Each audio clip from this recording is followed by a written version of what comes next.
Viendo la multitud, subió al monte, y sentándose vinieron a él sus discípulos, y abriendo su boca les enseñaba diciendo: Bienaventurados los pobres en espíritu, porque de ellos es el reino de los cielos. Mateo 5 del 1 al 3. El ministerio de Jesús en la tierra duró para muchos poco tiempo. Se sabe que fueron 3 años en los que un hombre de Nazaret revolucionó a la gente de su tiempo. Jesús de Nazaret se convirtió en un maestro importante y famoso. No solamente enseñaba a sus 12 discípulos, sino a multitudes, no solamente a los de su nación, sino a gente de otras naciones. Todos los que escuchaban hablar o predicar a Jesús se maravillaban. La gente se llenaba de asombro cuando escuchaban a Jesús predicar, porque predicaba como quien tiene autoridad, porque parecía que él mismo pudiera dar el mismo cielo cuando enseñaba. Hoy comenzamos una serie de devocionales que abordan las enseñanzas de Jesús. Tocaremos varios sermones que el Hijo de Dios vino a anunciar. Uno de ellos, y el primero, es el más famoso para los cristianos, el Sermón del Monte, comenzando con las bienaventuranzas, pero alto. Las bienaventuranzas demandan una respuesta del lector o de la audiencia. No son informativas, pero sí motivadoras. No solo son para aprender más, sino para dar pasos o tomar decisiones. El pasaje comienza contándonos que había muchas personas congregándose alrededor de Jesús. Se cree que era gente de todas las áreas de la sociedad que llegaban para escuchar a Jesús. El maestro sube al monte y se sienta como todos los rabís o maestros de su época, y abriendo su boca enseñaba: Bienaventurados los pobres en espíritu, porque de ellos es el reino de los cielos. Bienaventurados, ese término que significa feliz o honorable, o un gozo que según la Biblia proviene de Dios y no está basado por las circunstancias físicas, sino un gozo interno. Dichosos o doblemente dichosos los pobres en espíritu. Los pobres son conocidos por todos, pero esta palabra quiere hacer referencia a un mendigo que dependía de un proveedor. Mateo nos aclara que la pobreza no es meramente física, sino de una insuficiencia espiritual. El hombre debe conocer su propia insuficiencia y reconocer ahí la omnipotencia de Dios. Justo ahí comienza el Evangelio de Cristo. Reconocer que, por muchas razones, no soy espiritualmente suficiente para acercarme a Dios. Reconocer que no estoy suficientemente apto para recibir la bendición de Dios, ni mucho menos su presencia o un lugar en su reino. Saber que dependo totalmente de la obra de Cristo y no de mi propio obrar. Quien reconoce su pobreza espiritual y no se cree el más bueno o el mejor delante de Dios, tiene la oportunidad de recibir el reino de los cielos. Dios, muéstrame mi insuficiencia para estar contigo. Ayúdame a humillarme y depender totalmente de Cristo para acercarme a ti. Sé que por mis fuerzas nunca tendría oportunidad de estar en tu reino, pero sé que aún así en Cristo me aceptas y me recibes. En el nombre de Jesús. Amén. Bienaventurados los que lloran, porque ellos recibirán consolación. Mateo 5:4. Hay historias de personas que murieron, pero que por alguna extraña razón regresaron. Ellos mismos cuentan que llegaron al cielo y Dios los recibió, pero les dijo que todavía no era su tiempo. Cuando escucho historias así, siempre hay alguien que tiene curiosidad de saber qué más vio, qué más hay allá, y si solo se ve blanco, cómo era Dios, a quién más vio, cómo es allá en el cielo. Tenemos curiosidad de saber si es que existe realmente el cielo o si todo se termina en esta tierra. Queremos saber si existe, cómo es, pero lo cierto es que no se sabe si las personas dicen la verdad o si su experiencia realmente es verdadera. Posiblemente es la mente que delira. Lo cierto es que no podremos comprobar hasta que alguien vaya en sus 5 sentidos, vea y vuelva, pero eso todavía no es posible. Jesús es el único humano que nació en la tierra y que estaba en el cielo. Es el único que sabe cómo es el reino de Dios. Es el único que puede decirnos realmente cómo es allá, cómo es Dios. Según la Biblia, Él estaba en el seno del Padre y por eso Él puede contarnos todo acerca del cielo y de Dios. Por esta razón creo yo que su enseñanza era realmente asombrosa, porque predicaba los misterios del cielo con tanta certeza y naturalidad como si Él hubiera estado ahí. Jesús continúa el sermón más famoso de la historia. Bienaventurados los que lloran, porque ellos recibirán consolación. Mateo 5:4. Nuevamente, dichosos, doblemente dichosos los que lloran. Jesús no solamente se refiere a los que sufren o padecen angustia, tristeza o alguna clase de dificultad y lloran o se desahogan. El término se refiere a alaridos, lamentarse realmente, pero el contexto implica que este lamento o luto fue por nuestro propio pecado. Recordemos, pobres en espíritu, el resultado de ver nuestros propios pecados debe ser o producir arrepentimiento. Es esa tristeza piadosa que produce el arrepentimiento que lleva a la salvación. Es ese lamento por haber pecado, por haberle fallado a un Dios lleno de amor. Ese lamento por saber que esa vida te aleja del Dios bueno. La consolación es la consolación del perdón y la salvación que vienen gracias a Jesús. El siguiente paso al reconocer mi pobreza espiritual es reconocer mi maldad, mi pecado y mi fallo a un Dios santo y lamentarme por ello. Somos dichosos porque ese lamento se convierte en consolación. Ese lamento se convierte en perdón y salvación de parte de Dios. Dios, ayúdame a ver mi pecado y lamentarme por él. Y más aún, ayúdame a ir a ti en arrepentimiento. Permíteme disfrutar de tu salvación y perdón. Amén.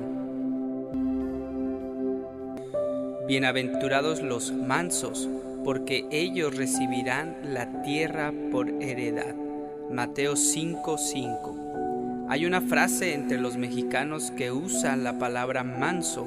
Esta frase quiere dar a entender que una persona es tranquila pero inteligente, manso pero no menso. Tal vez esa frase no sea lo que Jesús estaba pensando cuando dijo esta bienaventuranza. La palabra que usó Jesús para manso hacía referencia a un animal que ha sido domesticado, que está acostumbrado a obedecer las riendas. Es un animal que ha aprendido a aceptar el control. La mansedumbre tiene que ver con una virtud de carácter que da la idea de una persona que tiene todo bajo control, una persona que domina sus emociones. La idea de alguien manso, según Jesús, tiene que ver con una persona que no ha perdido la fuerza, más bien controla su fuerza. Él domina la fuerza a su favor. Es dichosa la persona que tiene bajo control todos sus instintos, impulsos y pasiones. Bendito el que se mantiene en total y constantemente bajo su propio control. Estos son los mansos. Hay todavía un elemento importante, y es que no solamente se trata de un control a sí mismo, más bien de la persona que está totalmente bajo el control de Dios. Así podemos encontrar libertad, paz, gozo y alegría, porque la persona se somete a lo que Dios ha dicho para su propio bien y bendición. Los mansos recibirán la tierra por heredad. Ellos tendrán una bendición tal cual que no se limita a poca bendición, sino a una del tamaño de la tierra, una herencia grande. Es necesaria la mansedumbre en cada corazón que está escuchando a Jesús. El Evangelio va directo a un corazón orgulloso que cree que no necesita un Dios. Ataca completamente a aquellas personas que creen que son perfectas, que pueden llevar su vida sin Dios. Los mansos describen humildad total, la aceptación de la necesidad de ser perdonados, de ser rescatados. Son aquellos que conocen sus límites y se ven necesitados de un Dios bueno. Bendito el que tiene la humildad de reconocer su propia ignorancia, debilidad y necesidad. Jesús nos salva de nuestros pecados cuando hay mansedumbre en nuestro corazón. Dios nunca rechaza un corazón contrito y humillado. Jesús es un Dios de personas mansas que ponen a un lado su orgullo y comienzan una vida nueva con Él. Dios, hoy pongo mi orgullo a un lado, reconozco mi debilidad, mi capacidad y mis fuerzas, y todo esto me lleva a necesitarte a ti en mi vida, a un Dios bueno, un Dios suficiente que puede ayudarme en mi debilidad. Amén. Bienaventurados los que tienen hambre y sed de justicia, porque ellos serán saciados. Mateo 5:6. ¿Alguna vez has sentido un hambre voraz que serías capaz de comerte todo lo que tienes enfrente? ¿O una sed tal que ves el agua, la tomas y comienzas a beber y beber hasta el fondo tan desesperado que el agua se derrama en tu boca? No es lo mismo tener mucha hambre y haber comido ayer, o tener mucha hambre y no haber comido en una semana. No es lo mismo tener sed y haber bebido agua en la mañana, a tener sed y llevar casi una semana entera bajo el sol. Las primeras personas que escucharon a Jesús decir esto sabían verdaderamente qué es tener hambre y tener sed. En Palestina, un obrero comía carne solo una vez por semana. Había jornaleros que sabían qué era tener hambre hasta el punto de la muerte por inanición, cuya enfermedad no tratada ocasionaba diarrea, colapso vascular, insuficiencia cardíaca y la muerte.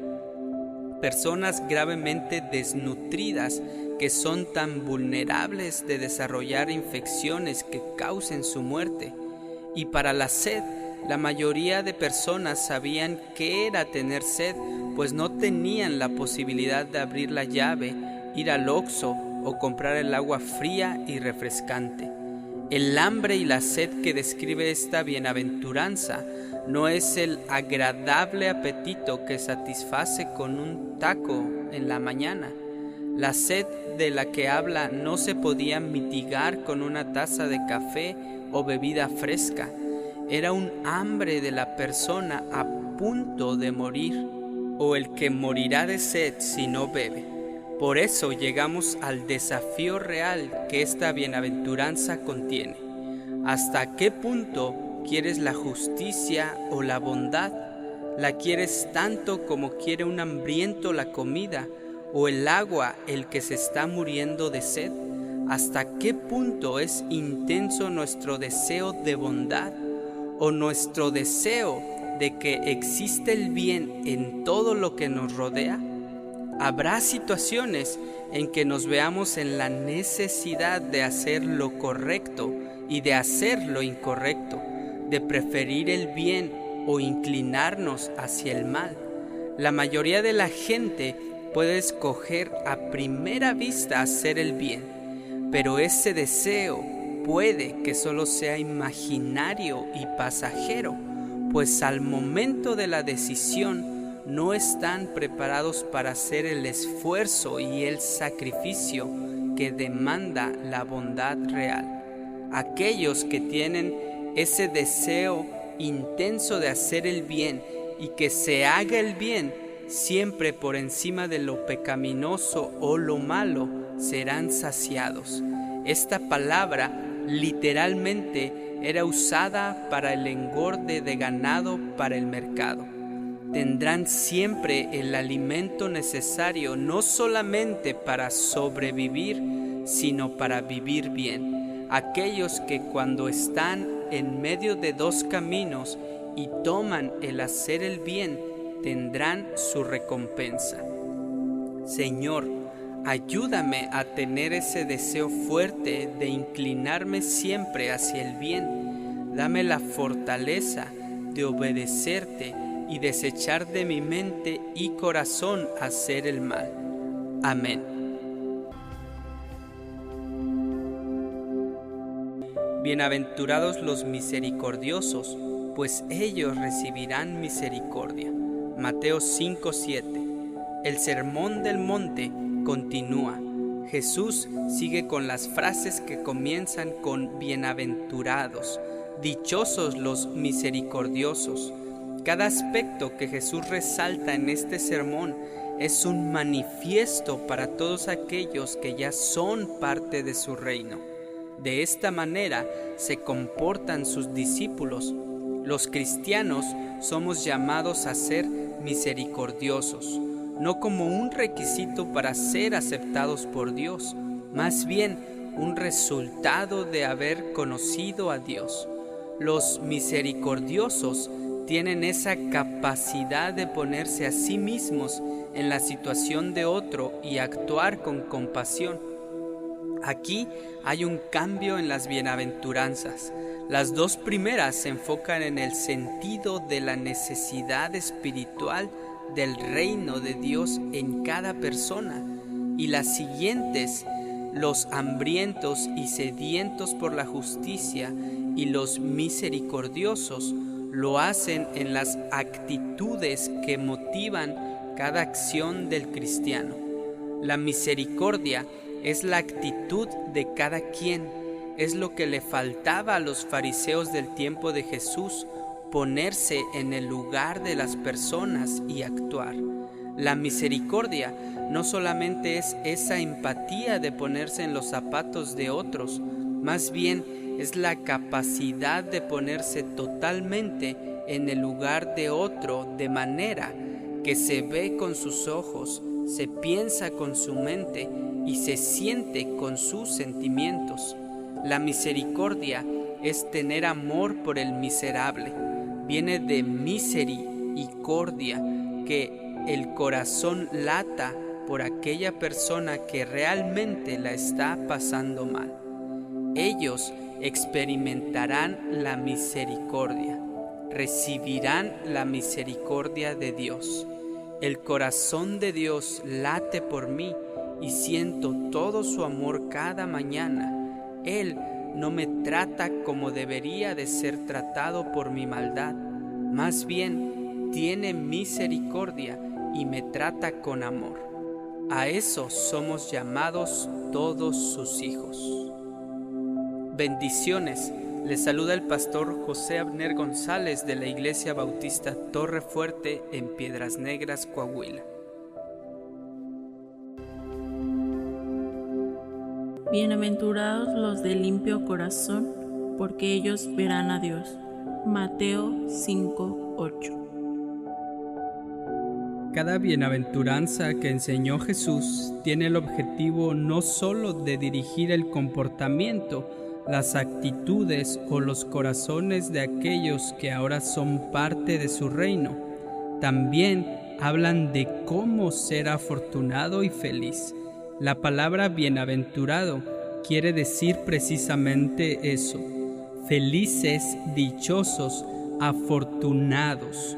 No porque no tienen problemas, enfermedad o situaciones complicadas en la vida, más bien porque han encontrado la única fuente de plenitud, gozo y felicidad, que es precisamente en Cristo. Jesús habla de los que tienen limpio el corazón.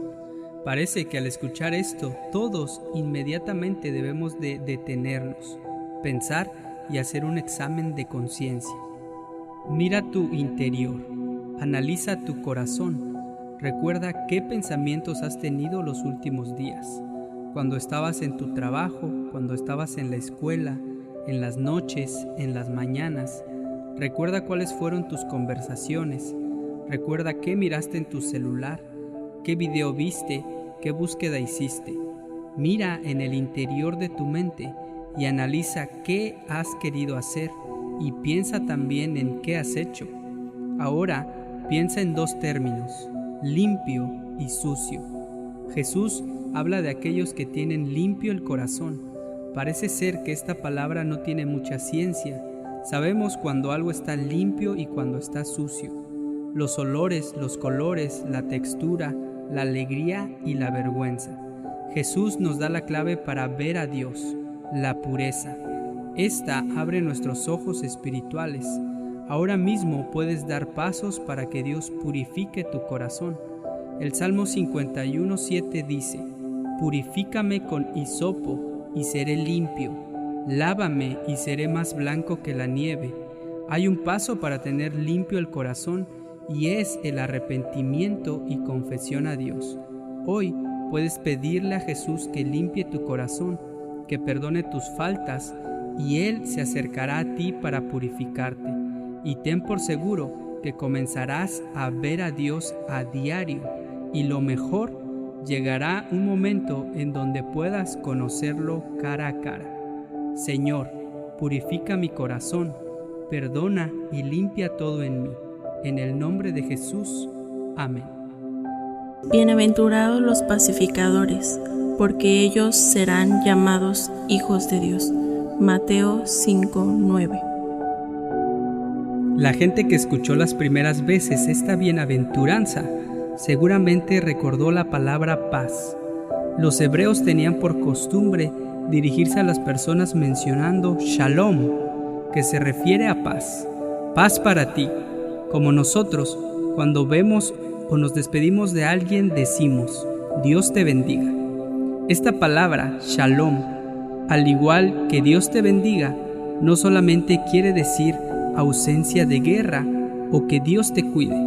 Más bien, da la idea de un deseo de bien para esa persona en cada parte de su vida. Ese deseo de bienestar supremo del hombre. No es meramente que se le desea al otro la ausencia de males, sino se le desea la presencia de todos los bienes. Y en la Biblia, paz también quiere decir ese disfrute de todos esos bienes. Entonces, los pacificadores son aquellos que hacen este mundo un lugar más idóneo para todos, que trabajan por el bienestar de los que están a su alrededor. Los pacificadores no solamente son los que buscan la paz, sino los que no hacen la guerra. Hay personas que son siempre centros tempestuosos de problemas, amargura y lucha. Donde quiera que vayan, están en pleitos con todos. Son personas que causan problemas, pero hay otro tipo de personas en cuya presencia no puede sobrevivir la amargura. Personas que hacen de puentes entre conflictos, que cierran grietas, que endulzan las amarguras, que consuelan, que procuran los buenos deseos y lejos de generar conflicto, mala cara y pleitos, son los que producen unión y armonía. Tales personas hacen un trabajo semejante al de Dios. Dios busca que haya paz en tu interior y entre las demás personas. Aquel que crea discordia está haciendo la obra del diablo, y el que busca la paz hace la obra de Dios. Bendiciones. Les saluda el pastor José Abner González de la Iglesia. Bienaventurados sois cuando por mi causa os vituperen y os persigan, y digan toda clase de mal contra vosotros mintiendo. Gozaos y alegraos, porque vuestro galardón es grande en los cielos, porque así persiguieron a los profetas que fueron antes de vosotros. Mateo 5, 11 y 12. Jesús de Nazaret, el enviado de Dios, nunca dejó a nadie en duda. Era honrado y buscaba siempre que sus seguidores supieran lo que sucedería si escogían seguirle. Los cristianos a lo largo de la historia han tenido que verse envueltos o rodeados de una constante persecución o tensión entre obedecer a Dios y obedecer al mundo. También el cristianismo traía a menudo no paz, sino una espada que dividía familias. Además, en los primeros años de la Iglesia, los castigos que tenían que sufrir los cristianos eran terribles, más allá de toda descripción. Se les echaban con leones, se quemaban en los pasillos. Nerón envolvía a los cristianos en betún y les prendía fuego para usarlos como antorchas vivientes en sus jardines. Los cubría con pieles de animales salvajes y les lanzaba perros de caza para que los descuartizaran. Eran torturados, les arrancaban la piel con garfios, les fijaban planchas de bronce al rojo vivo en las partes más sensibles del cuerpo, les vaciaban los ojos, les cortaban partes del cuerpo. No es agradable pensar en estas cosas, pero uno tenía que estar dispuesto a sufrirlas si estaba de parte de Cristo. En la actualidad, si un miembro de una familia se convierte en cristiano, seguramente sufrirá ataques de cualquier tipo, burlas, reproches, dudas, distanciamiento. Hoy en día existen lugares en el mundo y en nuestro país que no se permite convertirse al cristianismo. La Biblia está prohibida en diferentes lugares. De hecho, se sanciona y se publican las consecuencias para una persona que se convierte. A pesar de que vivimos en un tiempo de libertad religiosa y de tolerancia, no es fácil a un cristiano vivir en la sociedad. Constantemente hay ataques hacia Dios, hacia su Cristo e igualmente hacia sus seguidores. Jesús sabía lo que significaba si alguien decidía seguirlo. Podría resultar complicado para la persona que se hacía su discípulo, no tanto por la dureza de su mensaje y predicación, sino por la respuesta del mundo hacia su mensaje. Jesús sabía el precio que le iba a costar pagar a sus discípulos la violencia, la persecución y aún la muerte. Si hoy has sentido rechazo por amistades, familiares, conocidos, vecinos a causa de tu fe en Cristo, escucha sus palabras. Dichosos son cuando por mi causa os vituperen, persigan y digan toda clase de mal mintiendo. Tu recompensa es grande en los cielos. Mi refugio, un devocional que nació en el corazón de la Iglesia Bautista Torre Fuerte. Bendiciones. Les saluda el pastor José Abner González de la Iglesia Bautista Torre Fuerte en Piedras Negras, Coahuila.